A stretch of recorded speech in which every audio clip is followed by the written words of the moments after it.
Igualmente colaboró en El Cuencano, La República, La Razón, etc.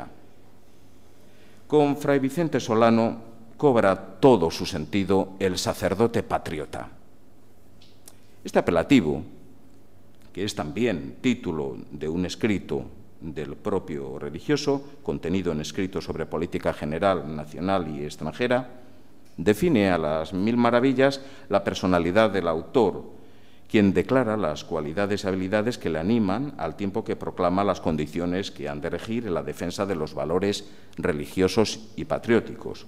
Cito textualmente: las armas del sacerdote verdadero patriota son la prensa, si sabe escribir, la oración y la predicación evangélica, se supone. Las manos levantadas al cielo son más poderosas que los ejércitos, dice Bossuet. Sobre la condición religiosa y su indudable disposición para la defensa del orden divino y el establecimiento del reino de Dios, también se expresa el franciscano. Cito: el sacerdote es el único ciudadano que tiene el derecho, así como el deber, de permanecer neutral en las causas, en los odios y en las luchas de los partidos u opiniones que dividan a los hombres, porque él, antes de todo, es ciudadano del reino eterno, Padre común de los vencidos y vencedores, hombre de paz y amor, discípulo del que no quiso derramar ni una gota de sangre para defenderse y que dijo a Pedro: vuelve esa espada a su vaina. Fin de la cita. Fray Vicente Solano fue sin duda un religioso controvertido, que no dejó indiferente a nadie y sobre el que se han dado innumerables opiniones, tanto en vida, en respuesta sobre todo a sus escritos de prensa, como tras su muerte. En Lo que yo soy, un artículo escrito al estilo literario, explica al franciscano lo que siente que le define a la luz de tanta controversia en torno a su persona.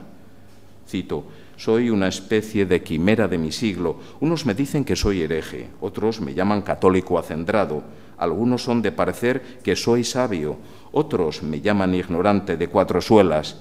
Quienes juzgan que soy digno de un obispado, quienes pretenden que no merezco ni ser sacristán. Muchos me llaman virtuoso, otros se persuaden de que soy un malvado. Hombres hay persuadidos de que soy un ambicioso, otros, por el contrario, me tienen por un desinteresado y enemigo de honores y dignidades. Unos me llaman soberbio, otros humilde. Algunos querrán preguntarme, como los enviados a San Juan Bautista: ¿tú qué dices de ti mismo? Ya lo he dicho, yo soy la quimera de mi siglo. Muchas y muy variadas son las opiniones vertidas por el autor en su obra sobre los escritores y filósofos cristianos de la época, como Chateaubriand, Freycinet, Madrol, Lamennais, y también sobre figuras españolas como Tomás de Iriarte, Quevedo, el Padre Ventura, San Pablo, en los Padres de la Iglesia, etc. De la crítica religiosa o política de su pluma no se libran en ocasiones ni los más cercanos. En la Escoba arremete también el padre Solano contra un sermón predicado en Catamarca, República Argentina, por un religioso franciscano, Fray Mamerto Esquiu, obispo de Córdoba, que venía recomendado por el vicepresidente de la Confederación Argentina como un modelo perfecto y acabado de oratoria sagrada. Tampoco escapó a su ira el obispo de Popayán, Salvador Jiménez, que decidió la supresión de los conventos de Pasto y a quien se enfrentó directamente el fraile franciscano. La contestación del obispo y del editor de La Balanza, el liberal guatemalteco Antonio José de Irisarri, provocó la respuesta posterior de Solano en su epístola crítico-balanzario molóndrica a los editores de La Balanza, Florinata de los Gerundios. La polémica, que duró 3 años, de 1840 a 1843, marcó sin duda un hito en la historia de la prensa ecuatoriana. Permítanme que pase por alto ciertos aspectos de su obra que encontrarán perfectamente reflejados en la contribución ya editada, precongresual, y que pase a referirme precisamente a una obra fundamental, la traducción de Salustio que él hizo. sin restar importancia a toda la labor traductográfica que invade la obra del padre Solano.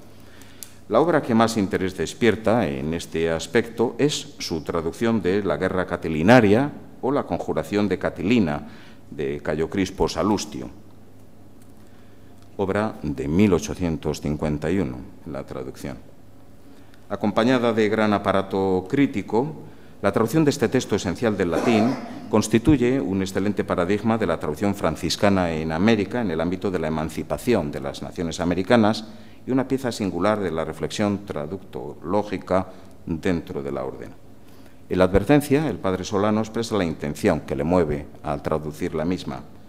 Al contemplar la triste situación de las repúblicas hispanoamericanas, deseaba yo una obra capaz de poner a la vista la naturaleza de un buen gobierno, los peligros que le amenazan y los medios de conservarlo tranquilo y floreciente.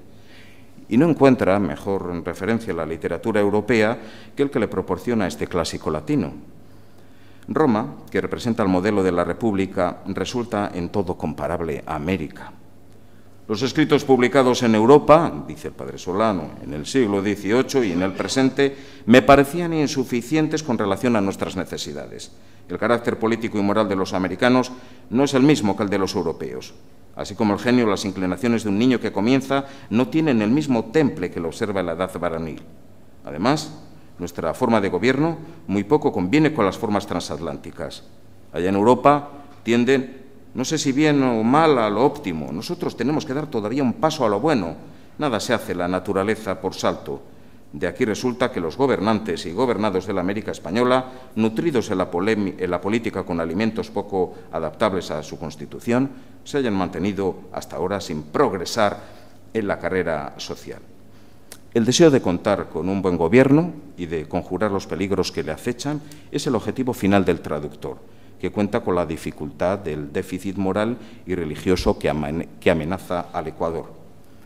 La lección de la guerra de Catilina es, por su lejanía e imparcialidad, un buen acicate para la recuperación nacional.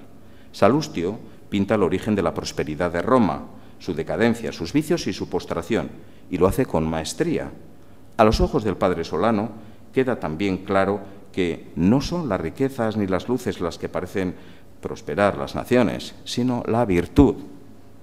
Pero lo interesante es que no es el fraile franciscano el que lo dice, sino un profundo político, un escritor elocuente del paganismo, un hombre vicioso que ha dejado una experiencia inmemorial. Lo que dice de los romanos se puede aplicar a los griegos, se puede aplicar, por supuesto, también al pueblo del Ecuador. El padre Solano experimenta frente a la traducción la sensación de encontrarse ante un obstáculo complejo mucho más difícil que la escritura de un original. La dificultad de expresar una idea de un autor desaparecido para un lector desconocido y una lengua diferente es una cualidad del buen traductor. Es interesante también dentro de esta obra, y con ello voy a ir terminando, las notas de la traducción, unas notas que no aparecen en el texto original, pero que son hasta 13 en la traducción de Salustio por Fray Vicente Solano.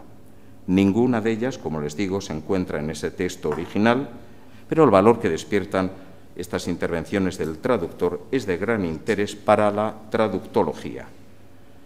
De las 13 notas, 2 se refieren a problemas puntuales, gramaticales, sintácticos o semánticos del original, y las otras 11 son una excusa para tratar temas de interés social o político de la sociedad del texto meta, al plantearse idéntico problema en el texto original.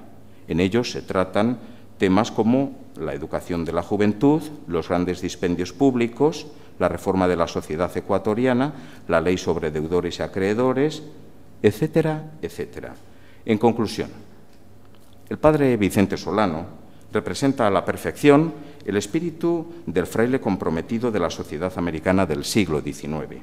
El sentimiento religioso y patriótico ha acompañado sin duda a muchos franciscanos en el ejercicio de su misión y en ello en naciones dispares de los 4 puntos cardinales. La implicación de este espíritu en la labor escritural y más precisamente en la traducción tiene unas consecuencias nada desdeñables para la filología y para la traductología. Sobre el padre Solano no se han escatimado elogios, hacia su labor. A decir del padre Luis Gallo Almeida, Fray Vicente Solano puede considerarse como el más fecundo y erudito de todos los ecuatorianos que escribieron en la primera mitad del siglo XIX.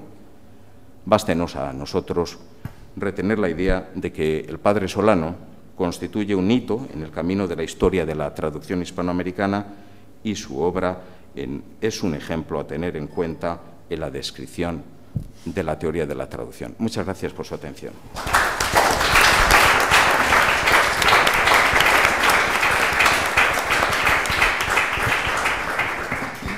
Tendríamos un minuto para alguna intervención al respecto.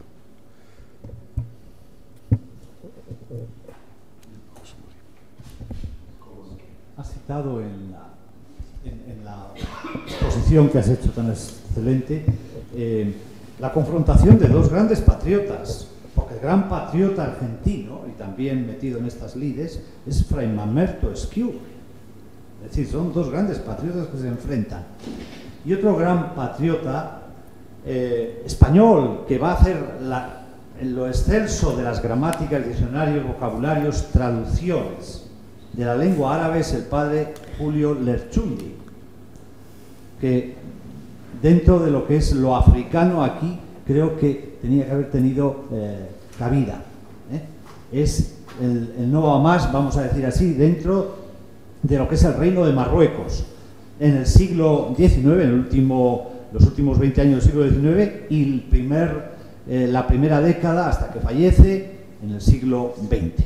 Creo que merece, también como patriota, ya que estamos en estas líneas de patriotismo, el lenguaje como una bandera de ello, de expresión precisamente del alma y de la energía, de la fuerza vital de la patria, pues que pueda ser contenido. Sí, gracias por la observación. Es cierto que al detenernos exclusivamente en el continente americano no ha habido lugar, ¿verdad?, para hablar de Lerchundi. Sin embargo, sí que trabajé sobre el mismo, ¿verdad?, en una publicación anterior.